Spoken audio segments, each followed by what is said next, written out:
Hey, boys and girls. Guess where I am? I had to come to school to do a couple other things, so I thought, why not read from here?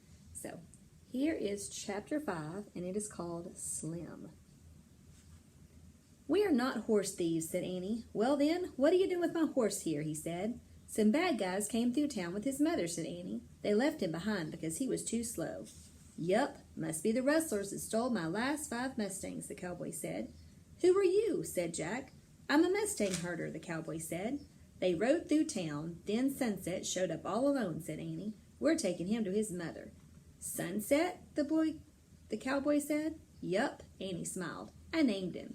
The cowboy put away his 6-shooter. Well, you're pretty brave to try and rescue him, Smiley, he said. Thanks, said Annie.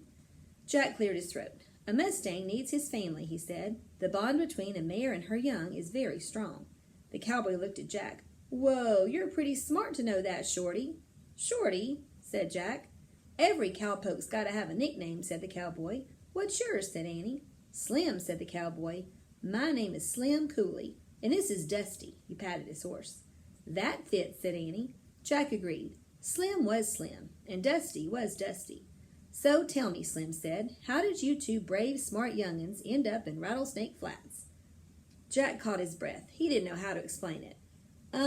The stagecoach, said Annie. We begged the driver to let us off, but I think we made a mistake. Slim looked around. I'll say, he said. When the next stage comes through, we're leaving, said Annie. I see, said Slim. Well, I'm going to take my colt now and find these rustlers. You didn't hear where they were headed, did you? They said they were going to camp over the rise, said Jack. Must be over yonder, said Slim. He looked at a low rise in the distance. The sun was a red ball above it. Better get going before dark, he said. Can we go with you, said Annie. No, we have to stay here, Jack said quickly. Now that Slim could help Sunset, Jack wanted to look for the answer to the riddle. Plus, he still wanted to take off his boots. Shorty's right to be scared, Slim said to Annie. This is no job for young'uns. Scared, said Jack. Oh, please, I want to go, said Annie. Jim looked at Jack. And what do you want, Shorty? For starters, he wanted Slim to stop calling him Shorty, and he wanted Slim to think he was brave. Sure, I want to go, said Jack. What about your stagecoach, asked Slim. It's not coming until tomorrow, Annie said quickly. Well, Slim scratched his chin. I reckon I could use some brave, smart help, but you have to do everything I say. We will, said Annie. Can I ride, Sunset? I wouldn't say yes to many kids, Smiley, but you seem to have a knack with horses, said Slim. Now, hang on tight to his mane, and just pull him along behind me. There's Slim. Slim slipped the rope off the post. Then he held his hand out to Jack.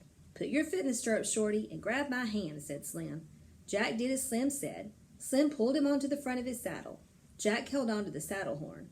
Sit tight, said Slim. It's not far.